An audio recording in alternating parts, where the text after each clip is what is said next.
പുതിയ പ്രഭാതത്തിനായി ദൈവത്തെ സ്തുതിക്കുന്ന ഈ രാവിലെ സമയം യിരെമ്യാ പ്രവചനം 3-ാം അധ്യായം അതിൻ്റെ 23-ാം വാക്യം വായിക്കട്ടെ. കുന്നുകളും പർവ്വതങ്ങളിലെ കോലാഹലവും വ്യർത്ഥം. ഞങ്ങളുടെ ദൈവമായ യഹോവയിൽ മാത്രമേ ഇസ്രായേലിന് രക്ഷയുള്ളൂ.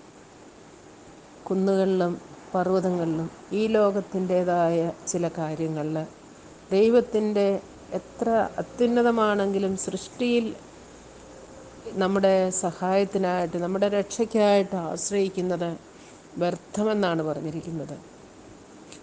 രക്ഷ എന്നുള്ളത്, നമ്മുടെ വീണ്ടെടുപ്പ് എന്നുള്ളത് കർത്താവിൽ മാത്രം ആശ്രയിച്ചിരിക്കുന്നു. യഹോവയിൽ മാത്രമേ രക്ഷയുള്ളൂ.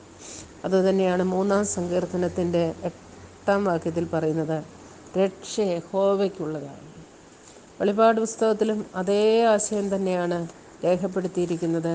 വെളിപ്പാട് പുസ്തകം അതിൻ്റെ 7-ാം അധ്യായത്തിൽ 10-ാം വാക്യം, രക്ഷ എന്നുള്ളത് സിംഹാസനത്തിലിരിക്കുന്നവനായ നമ്മുടെ ദൈവത്തിൻ്റെയും കുഞ്ഞാടിൻ്റെയും ദാനമെന്ന് അവർ അത്യുച്ചത്തിൽ ആർത്തുകൊണ്ടിരുന്നു.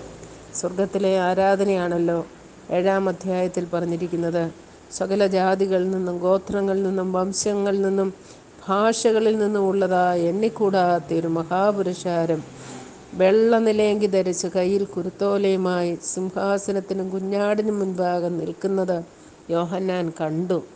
അവരാർക്കുന്നതാണ് രക്ഷ എന്നുള്ളത്. സിംഹാസനത്തിലിരിക്കുന്നവനായ നമ്മുടെ ദൈവത്തിൻ്റെയും കുഞ്ഞാടിൻ്റെയും ദാനമെന്ന് അവർ അത്യുച്ചത്തിൽ ആർത്തുകൊണ്ടിരുന്നു.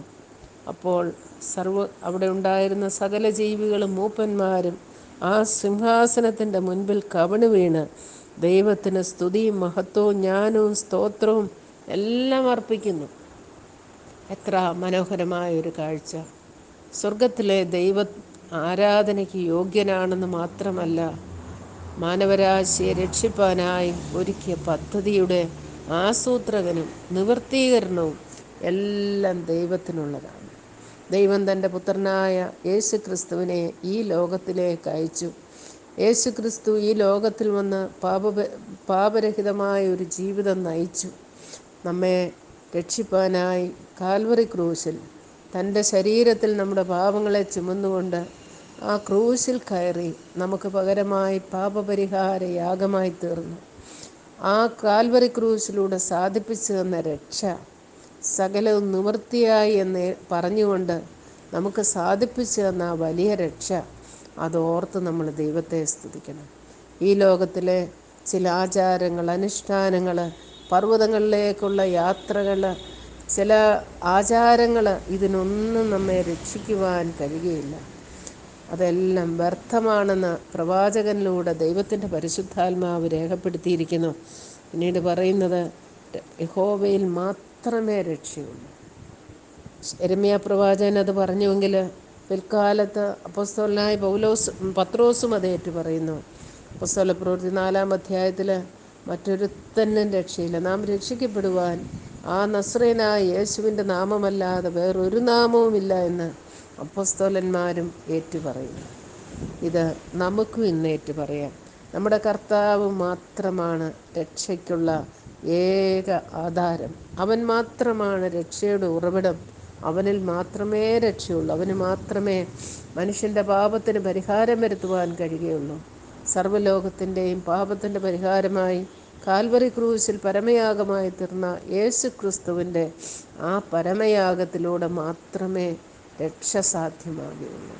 പാപത്തിൻ്റെ പരിഹാരത്തിന് മറ്റൊരു യാഗങ്ങളും ഇനി ആവശ്യമില്ലാതെ വണ്ണം ആ പൂർണ്ണമായ യാഗം ക്രൂശിൽ കർത്താവ് നിർവഹിച്ചതുകൊണ്ട് രക്ഷ സാധ്യമാക്കി തന്നു. അതോർക്ക, ആ കർത്താവിനെ ആരാധിക്കുക. ഒരു പ്രാവശ്യം കൊണ്ട് നമുക്ക് ഏറ്റുപറയാം, പർവ്വതങ്ങളിൽ രക്ഷയില്ല, പർവ്വതങ്ങളൊക്കെ വ്യർത്ഥമാണ്, കോലാഹലങ്ങളും ആചാരങ്ങളും അനുഷ്ഠാനങ്ങളും എല്ലാം വ്യർത്ഥമാണ്. യഹോവയിൽ മാത്രമേ നമുക്ക് രക്ഷയുള്ളൂ. ഇസ്രായേലിന് മാത്രമല്ല, സകല ജാതികളുടെയും മുൻപാകെ ഒരുക്കിയിരിക്കുന്ന രക്ഷ എന്നാണല്ലോ ശിമ്യോൻ, യെരൂശലേമിൽ ശിമ്യോൻ എന്നു പേരുള്ള മനുഷ്യൻ, അവൻ നീതിമാനും ഇസ്രായേലിൻ്റെ ആശ്വാസത്തിനായി കാത്തിരിക്കുന്നവനുമായിരുന്നവൻ, ആ ശിശുവിനെ കയ്യിലെടുത്തുകൊണ്ട് പറയുന്നതാണ്, നീ സകല ജാതികളുടെയും മുൻപിൽ ഒരുക്കിയിരിക്കുന്ന നിൻ്റെ രക്ഷയെ എൻ്റെ കണ്ണ് കണ്ടുവല്ലോ. അത് നമുക്ക് കാണുവാനായിട്ട് ദൈവത്തിൻ്റെ പരിശുദ്ധാത്മാവ് കൃപ തന്നു. അതോർത്ത് ദൈവത്തെ സ്തുതിക്കാം, മഹത്വപ്പെടുത്താം. ദൈവതിരുനാമം നമ്മിലൂടെ മഹത്വപ്പെടട്ടെ. God bless.